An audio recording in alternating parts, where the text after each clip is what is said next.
You are listening to a very special episode of No Fair Remembering Stuff, the Tuesday edition of the Professional Left podcast, and available wherever you get your podcasts and at our website, proleftpod.com, where you can also contribute to this podcast.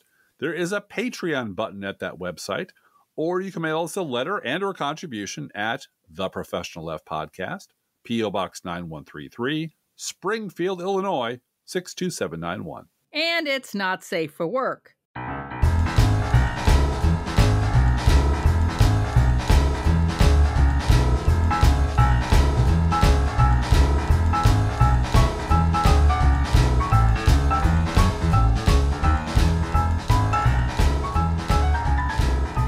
And today really is a special episode because we're going to begin by remembering an event from 1 year ago today. Isn't that right, Blue Gal? That's right. 1 year ago today, we launched No Fair Remembering Stuff, which, by the way, is the third podcast in our burgeoning Professional Left media empire. Yep, we're huge. We're big. We're big in Indiana. We're huge in Indiana. The task we gave ourselves back then, a year ago, was to do what almost no other political or media podcasts do, but which movie and TV and literature podcasts do all the time.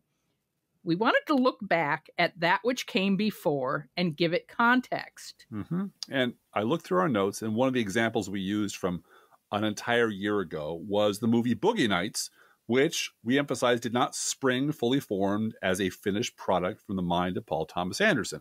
It came into being as a result of a whole bunch of factors. His genius, his teenage obsession with pornography, the influence of all the directors he admired and copied from, plus the willingness of a studio to actually greenlight it, which was wild, plus the traumatic experience he had with his previous film called Hard Eight, which is a very good movie, plus the availability of all these amazing actors all starting to rise at the same time, plus. There were a whole bunch of factors that went into making that movie the amazing movie it was. Now, as with every successful enterprise, I mean, absolutely, we've been talking this week about the winners of the Nobel Prize in medicine. Oh God, yeah! And you showed me that the video. extent to which they met in college and were fighting over a photocopier. Mm-hmm. And you're working on RNA. Oh, I'm working on this part of RNA. Mm-hmm. And together, they saved the world. They did. They were such nerds. Oh my God, they were such nerds. And they would text each other and call each other at 2 a.m. Are you up? I'm up. I just discovered this. And it was the work of decades of focused nerd research and failure. And oh my God, what if we put lipids around?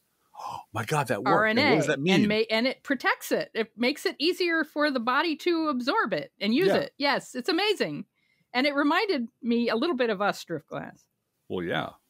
Because the woman, physicist, scientist, whatever, she's got personality and laughs a lot and goes from A to B to A to B and back to A and around to C and over to B. And he goes A to B.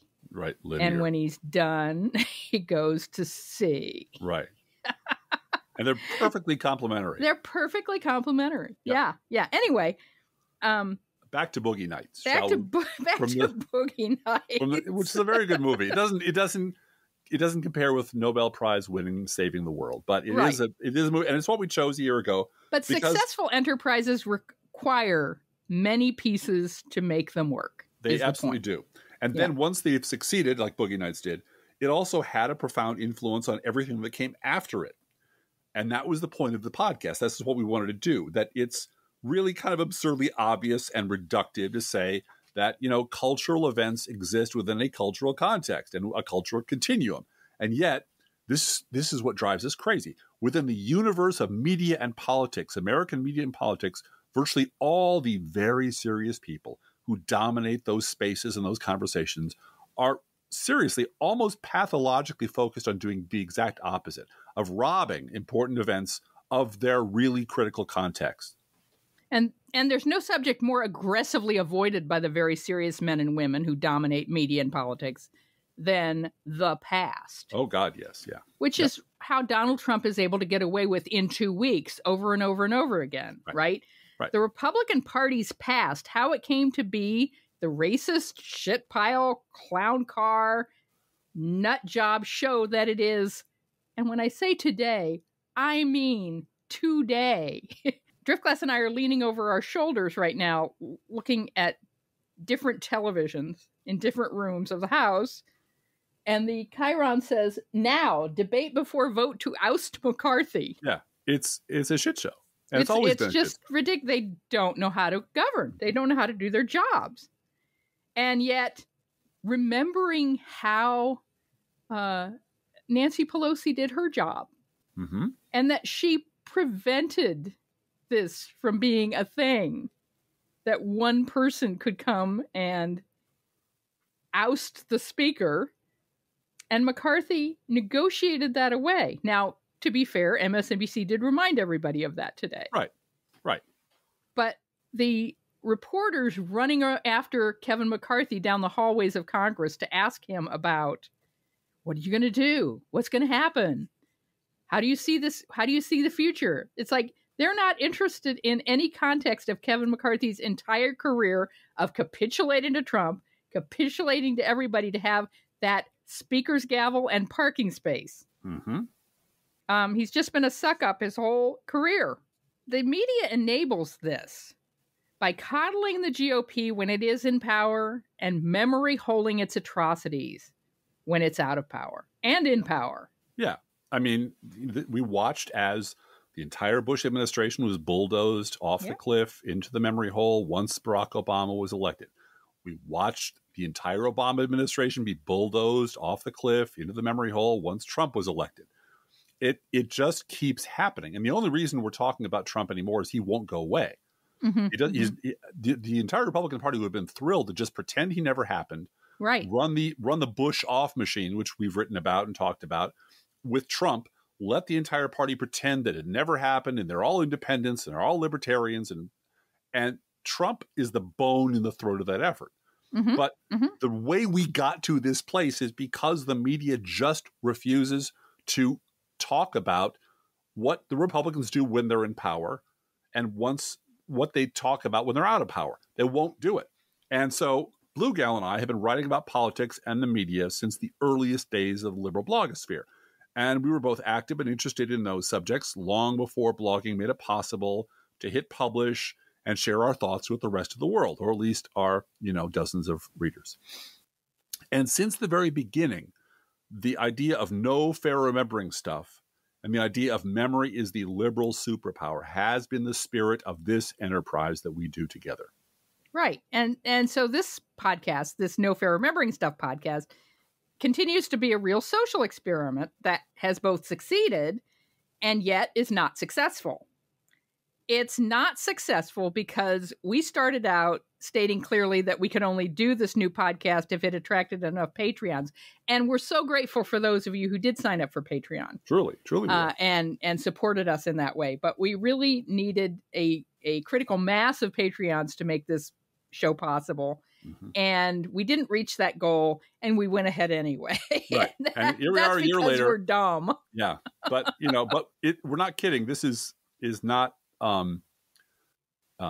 it's not a minor undertaking. And it's not heading in the right direction in terms of sustainability. I mean, Right. we really do appreciate everyone who's doing everything they can. Honestly, we really do.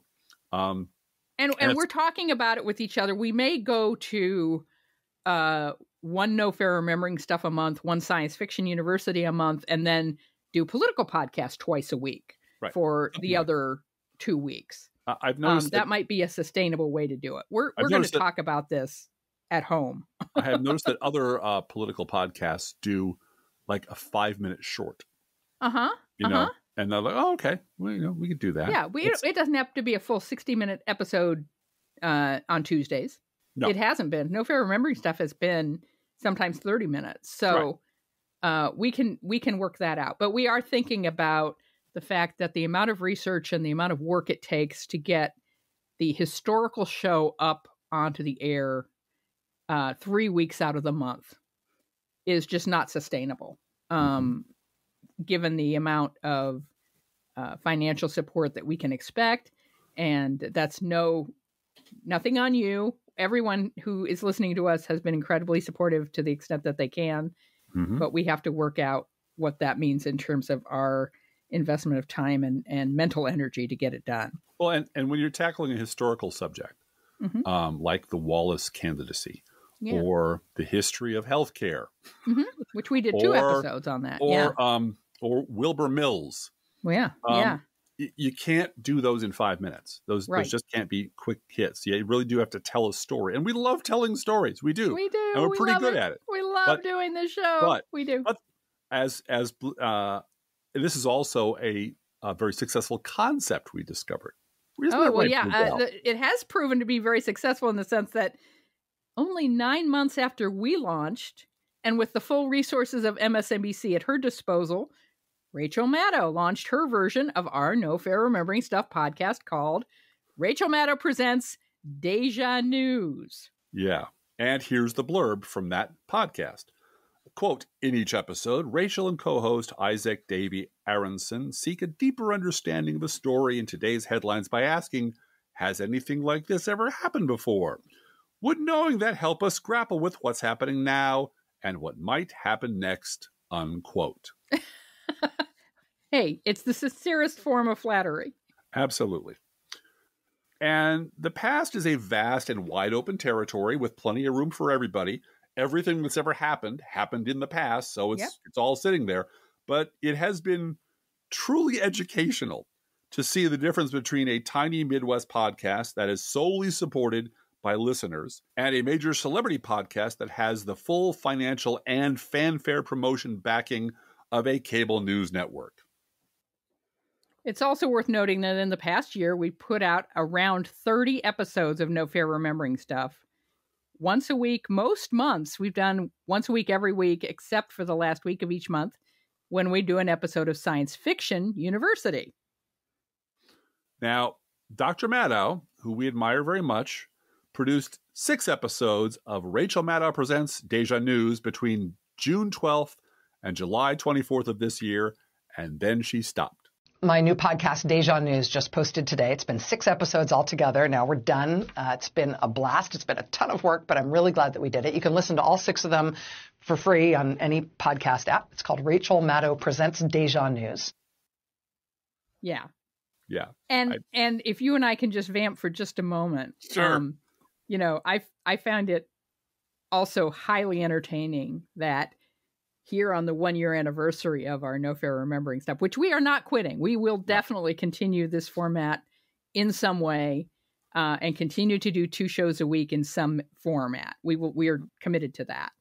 The funny thing is that last night on her 1 appearance a week on her MSNBC show, she decided to take on both siderism. Yes. And boy, did we get a lot of fan mail over that. Did we get a lot of people letting us know, oh my God. Hey, guess what Rachel Maddow's talking about tonight? Yeah. So Monday night is trivia night at our house. We're on an online trivia team. So we watch her later, but we did watch her this morning streaming, and we're highly entertained that, in addition to the Deja News, she decided now to dance on our corner. And, as I say, first of all, it's a sincere form of flattery. We are on the same team. Right. As Rachel Maddow, we are honored to be there. Mm-hmm. But at the same time, we don't make her money. No. Well, and as our friend Kevin said to me, I think that I am C. Auguste Dupin moldering on the shelf while Sherlock Holmes and Arthur Conan Doyle are out there cranking out bestsellers. Yeah. And I replied going, because if you don't know the story, C. Auguste Dupin preceded the Sherlock Holmes stories as detective fiction. Mm-hmm. It can be truly said that Edgar Allan Poe in 3 stories invented or helped invent the genre of detection fiction, mm-hmm. The consulting detective. And at least Arthur Conan Doyle, in A Study in Scarlet, his first Holmes story, acknowledged that existed. It was Watson says, you remind me of that C. Auguste Dupin fellow that Poe writes about. And Holmes is like, well, he's an amateur. He's, he is blah, blah, blah. I'm a professional detective. Poe doesn't understand it. But at least there was some acknowledgement that, yeah, there was something that created this genre that now I occupy. And I'm going to do a terrific job in it. And it didn't put Poe out of business. He did other things. But it is kind of weird that the vanguard of the liberal blogosphere, whatever's left of the liberal blogosphere, tends to get to every important issue either 12 months or 12 years before everybody 12 else. years sometimes, yes. And eventually they catch up, which is fine.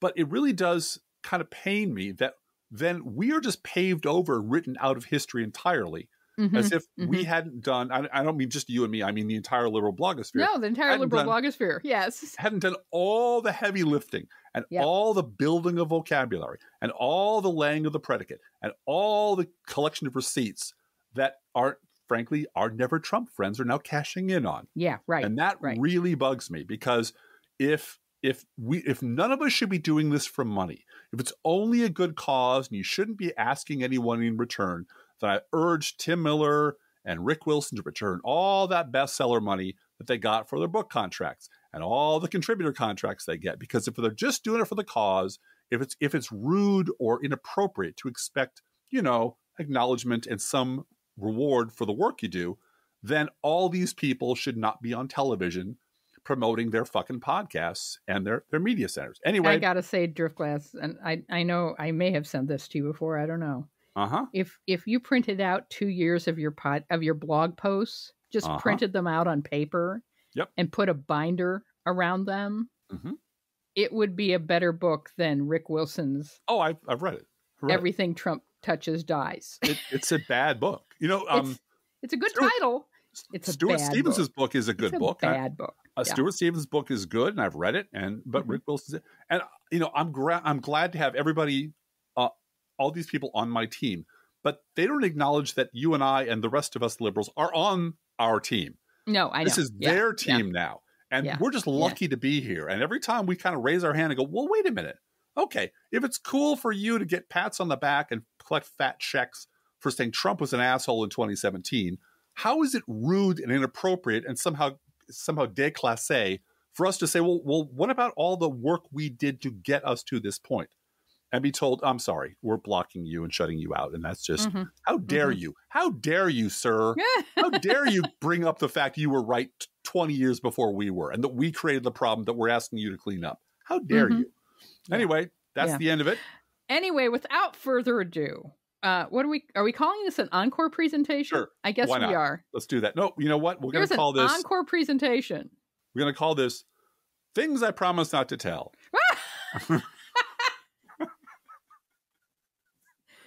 Baseball 1974. No. I know this is the 8th time you've heard me tell this story about me and Kurt Schilling, but I'm going to tell it for the 9th time. Okay, no, there's nothing wrong we're with going to call this an encore presentation. Yeah. This is the very first episode of No Fair Remembering Stuff from 1 year ago today. And we hope you'll listen to it again, and we hope you enjoy it, and we will see you next week. Yes, Actually, we'll see you Thursday for our political show. We'll come on back on Thursday. We'll come probably back on Thursday talk about... night. We'll have another show up for you. No problem. Yeah, I guarantee you Kevin McCarthy will be prominently featured. We love you guys. Love you. Bye. Bye. You are listening to the first episode of No Fair Remembering Stuff, the Tuesday edition of the Professional Left podcast, and available wherever you get your podcasts and at our website, proleftpod.com, where you can also contribute to this podcast. There's a Patreon button at our website, or you can mail us a letter and or contribution at the Professional Left Podcast, P.O. Box 9133, Springfield, Illinois, 62791. And it's not safe for work.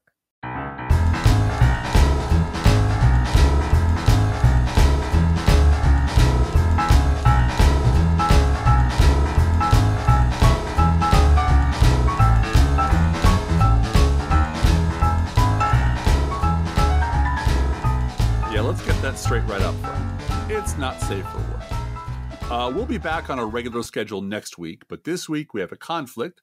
So we decided to launch this inaugural episode of NFRS early for you to listen to and tell us what you think. So why do we need a second podcast, Driftglass? Well, Blue Gal, it's actually a third podcast if you count our orphaned podcast, the Science Fiction University, which actually isn't orphaned at all. It's just a little less frequent. The idea behind this new podcast is to do what almost no other political or media podcasts do, but which movie and TV and literature podcasts do all the time, which is look back at that which came before and give it some context. For example, a movie like Boogie Nights, which has been recently reviewed on a podcast I listen to all the time, did not spring fully formed as a finished product from the mind of Paul Thomas Anderson. It came into being as the result of his genius and his teenage obsession with porn, plus the influence of all the directors he admired, plus the willingness of a studio boss to greenlight his project, plus this traumatic experience he had with his first movie, and et cetera, et cetera, et cetera. A whole bunch of things had to happen for it to occur. It also had a profound influence on everything that came after it, and that's our point. I know it seems absurdly obvious and reductive to say that cultural events exist within a cultural context and a continuum, and yet within the fields of media and politics, virtually all the very serious voices that dominate those conversations are almost always pathologically focused on decontextualizing landmark events. And Driftglass, I think it's okay to give credit to the rewatchables because that's the podcast that you were listening to. I think you're wrong because you never mention other podcasts, Blue Gal. Never mention them in my presence. Don't talk about it in my presence. Yeah, it's the rewatchables. It's a wonderful the rewatchables. Yeah, it's Bill Simmons' birthday, and for his birthday present for the 600 or 800 or 300th episode, they did a 2-part retrospective on their collective favorite movie, Boogie Nights, which is an amazing movie and a breakthrough movie for Paul Thomas Anderson. But there is no literature professor, for example, who ever said, well, Raymond Carver's here, so let's never talk about Hemingway or Chekhov again, because they're dead.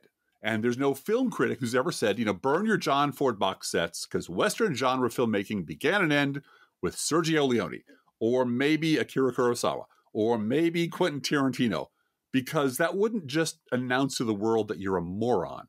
It would get you laughed out of the peer group that you're in, the professional academy that you're a part of. And yet, there is no subject more aggressively avoided by the very serious men and women who dominate the media and politics than the past, specifically the Republican Party's past, how it came to be the racist shit pile it is now, and how the media enabled it by coddling the GOP when it was in power and memory holding its atrocities when it was out of power. Yep. Now, you and I have been writing about politics and the media since the earliest days of the liberal blogosphere, the dim and distant past. And you and I, as we both readily admit, have been politics and media nerds since long before it became possible to hit publish and share our thoughts with the world.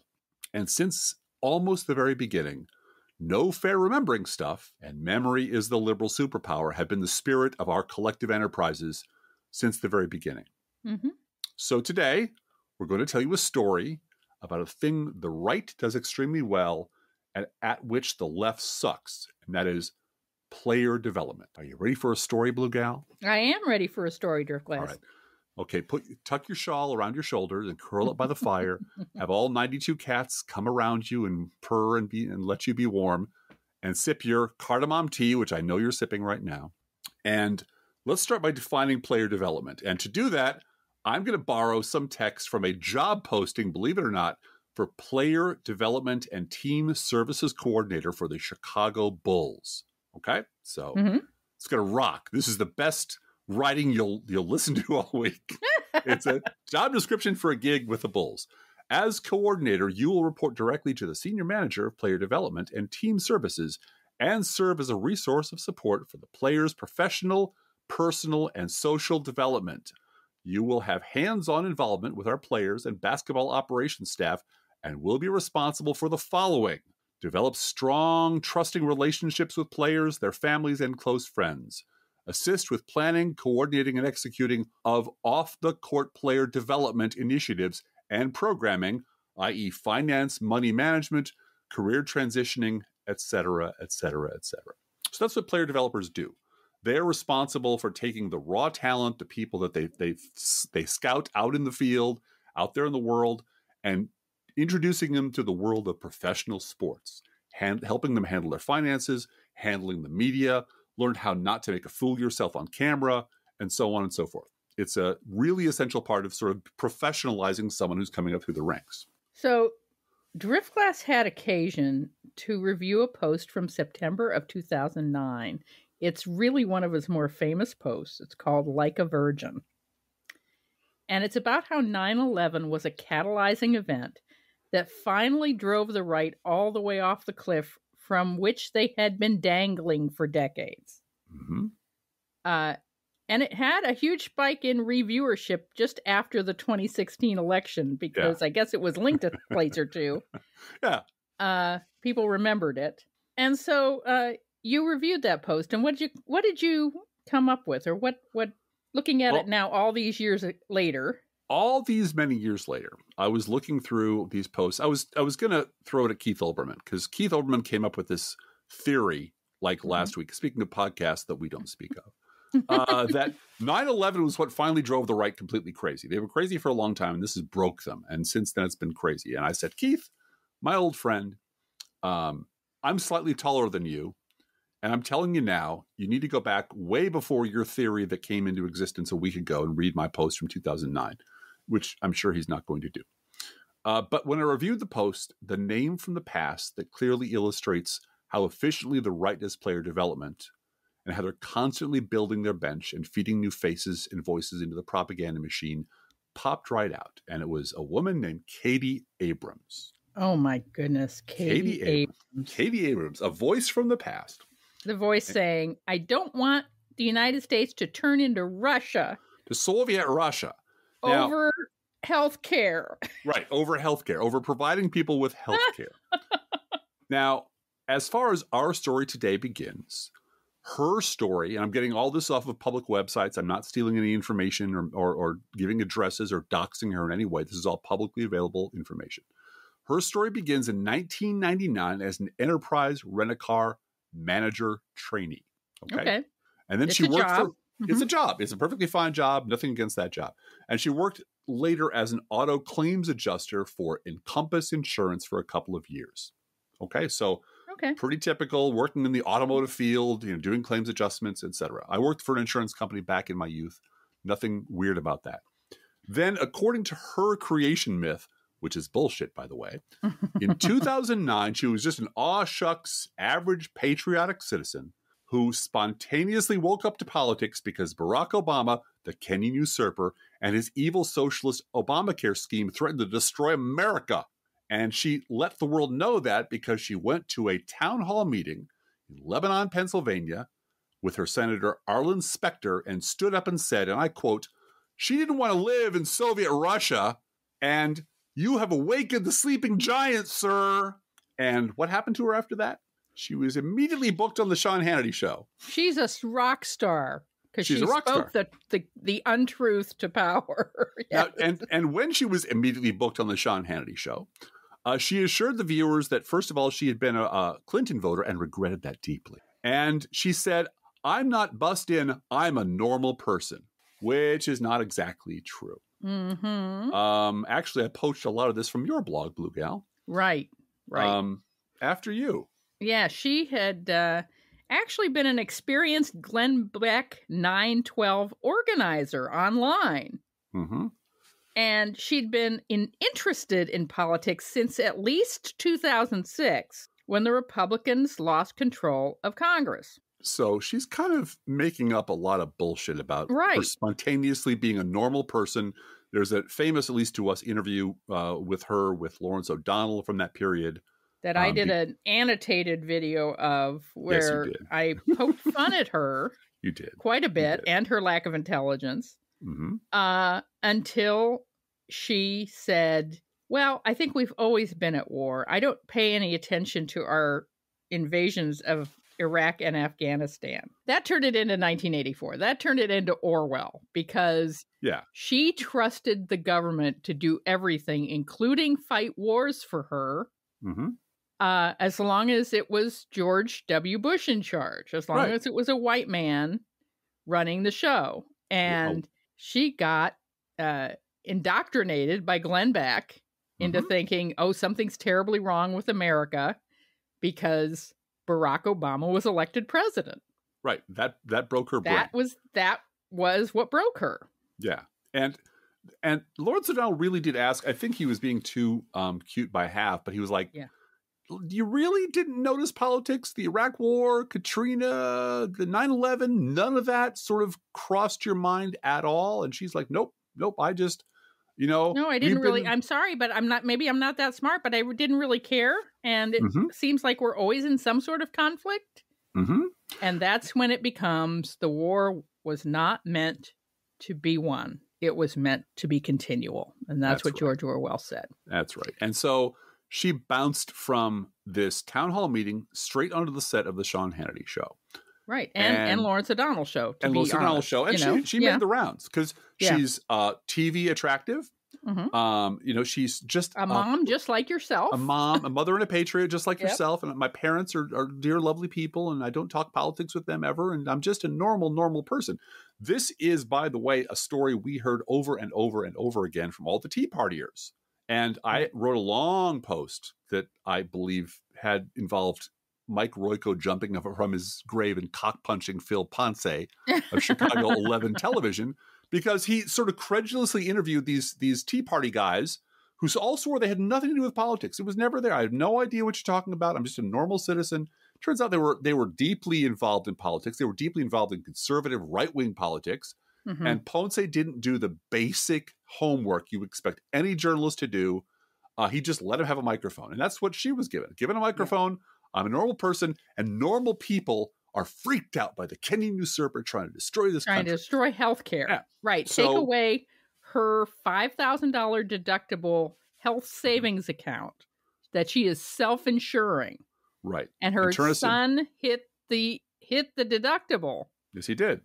And as I put in my parody video, whoops, your son's insurance is canceled. Right. Because they can just cancel your policy. They can do that. Before the Affordable Care Act. They can just, if you hit your deductible too often, they can just cancel your policy. As an auto claims adjuster, she should know that. She should know that. Yeah.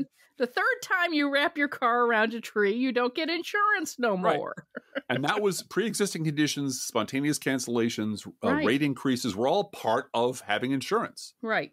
I mean, it was always But it was so important for her to keep that choice. Right. I want to keep that choice. Right. Well, it turned out she really didn't want to keep that choice. No, she didn't. Because she immediately, and I mean immediately, got picked up by Americans for Prosperity. Yes. Koch brothers outfit, and given a full-time job with them. Yes. Which I'm sure came with insurance for her whole family. This auto claims adjuster from Pennsylvania became the director of new media for the right-wing schlock house Americans for Prosperity. And in case you're unfamiliar, Americans for Prosperity is part of the 501c4 dark money Koch brother group, which might be most famous for spending tens of millions of dollars trying to defeat Barack Obama in 2012. What a fucking coincidence. They funded the Tea Party. They denied the existence of climate change.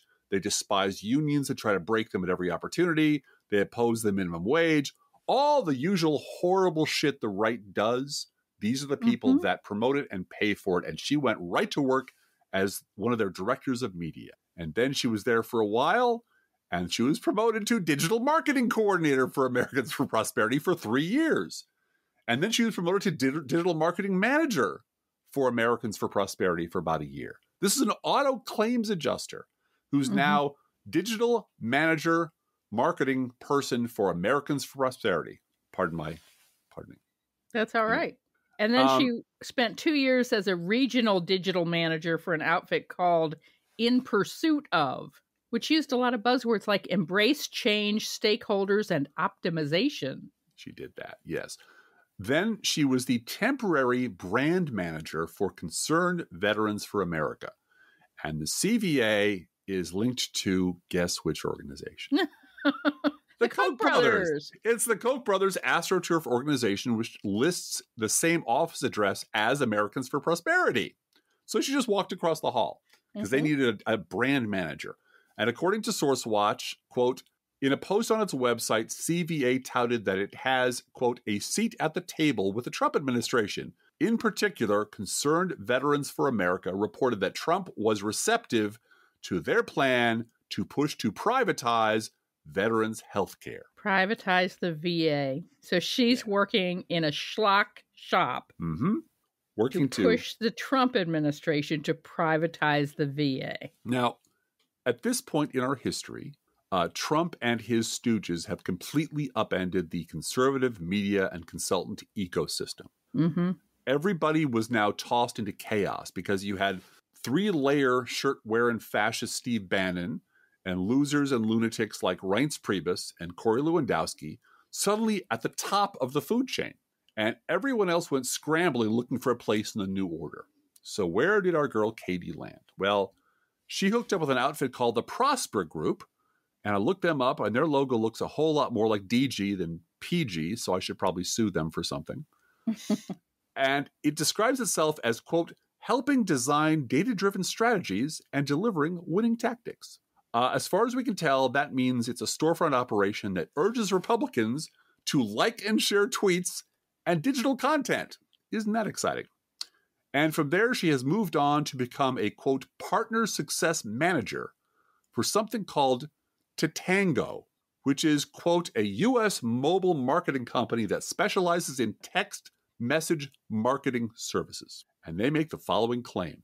Tatango is the #1 SMS short code provider for political candidates and organizations in the United States with 10 billion political text messages sent, 50 million American voters reached, at a rate of 6 million political texts sent per hour. So wow. Katie Abrams works for a spam shop. She works for all the garbage you get on your phone. This is one of the companies that just shits this stuff out 24/7 at a rate of, let me remind you, 6 million texts per hour. And that's where she has ended up. So while her career seems to have taken a turn towards the spam, that particular conservative media path to success, which is grab a headline any way you can, get yourself spotlighted on conservative media, and then parlay that into something bigger, is exactly the same today as it was in 2012. In fact, we talked about it on an earlier podcast, didn't we, Blue Gal? Yeah, we did. There was an article in June of this year in ProPublica entitled, "White Parents Rallied to Chase a Black Educator Out of Town. Then They Followed Her to the Next One." Yeah. And we talked about this on our regular podcast. One of the presenters at this parents' rally was Rhonda Thomas. She's a frequent guest on conservative podcasts and the founder of the Atlanta-based Truth in Education, a national nonprofit that aims to educate parents and teachers about, quote, radical ideologies being taught in schools. So what is critical race theory? Thomas asked the crowd. It teaches kids that whites are inherently racist and oppressive. No, it doesn't. No. Perhaps unconsciously. And that, quote, all whites are responsible for all historical actions and should feel guilty. That's not what critical race theory is. Rhonda Thomas should feel guilty, but no, that's not what critical race theory teaches. Anyway. She added, I cannot be asked for repentance for something my grandparents did or my ancestors did, right? Nobody's asking you. No, but you can be responsible for what you're doing right now. And you can be responsible for teaching history in school as it actually happened in this country. Yeah, right, right. Thomas stressed that parents should form their own nonprofit groups and cut ties with their school's PTAs.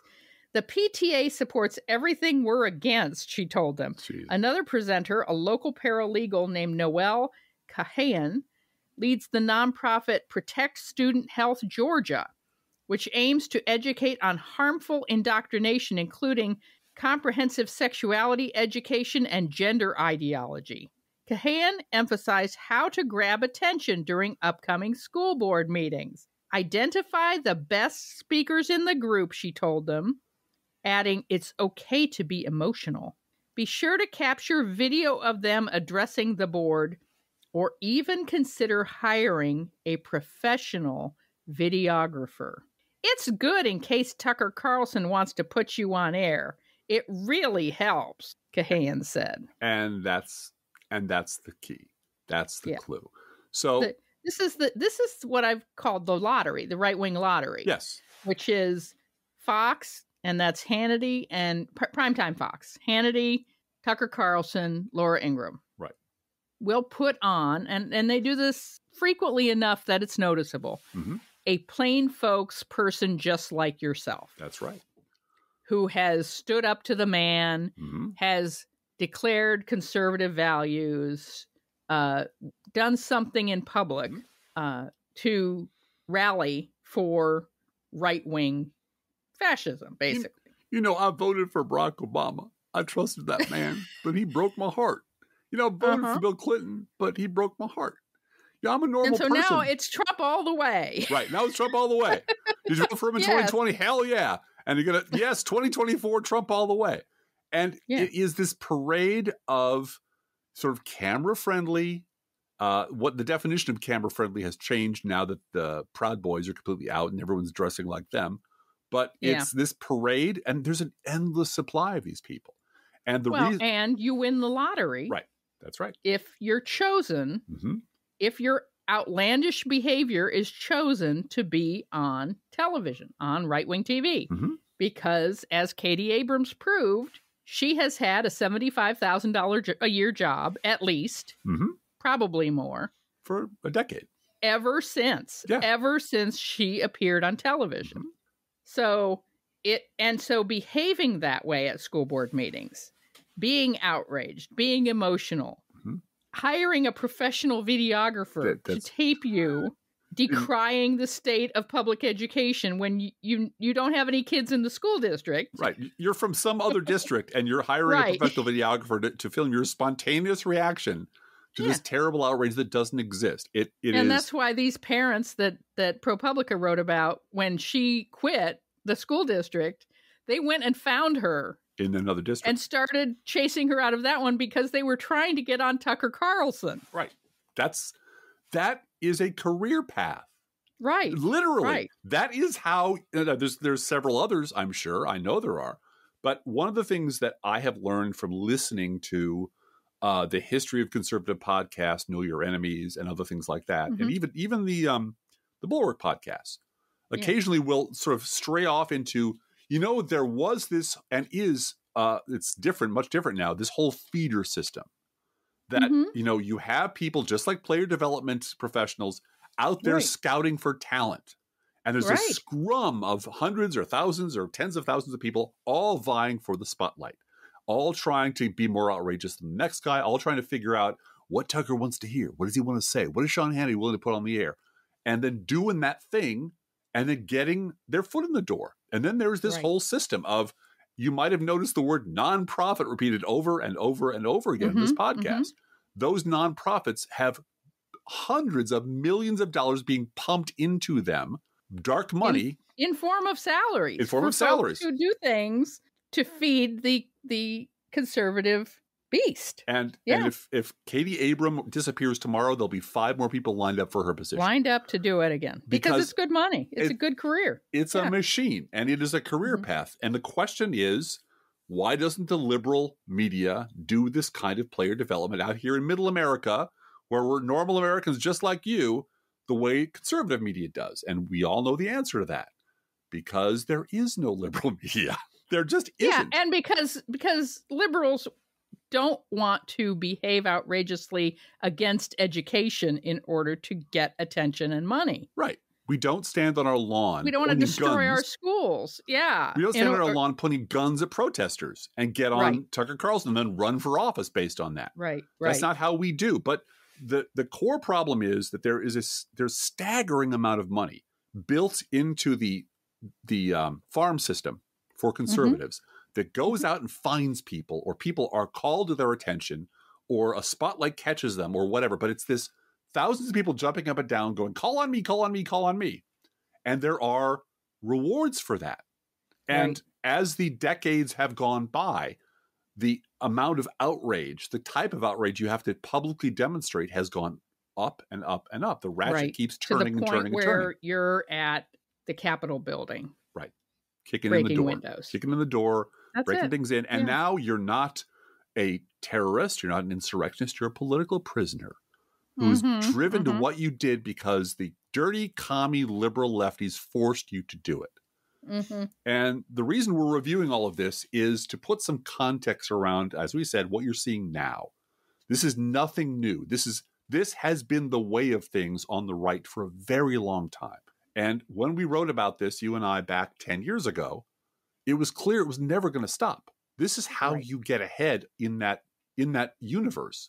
And the people who should have been paying attention, who should have known better, who should have, stood up and said, this has got to stop or it's going to go right off the cliff and it's going to take all of us with them, are all the people you now see in the liberal media talking about how shocking it all was, and how surprised they were, and how nobody saw this coming.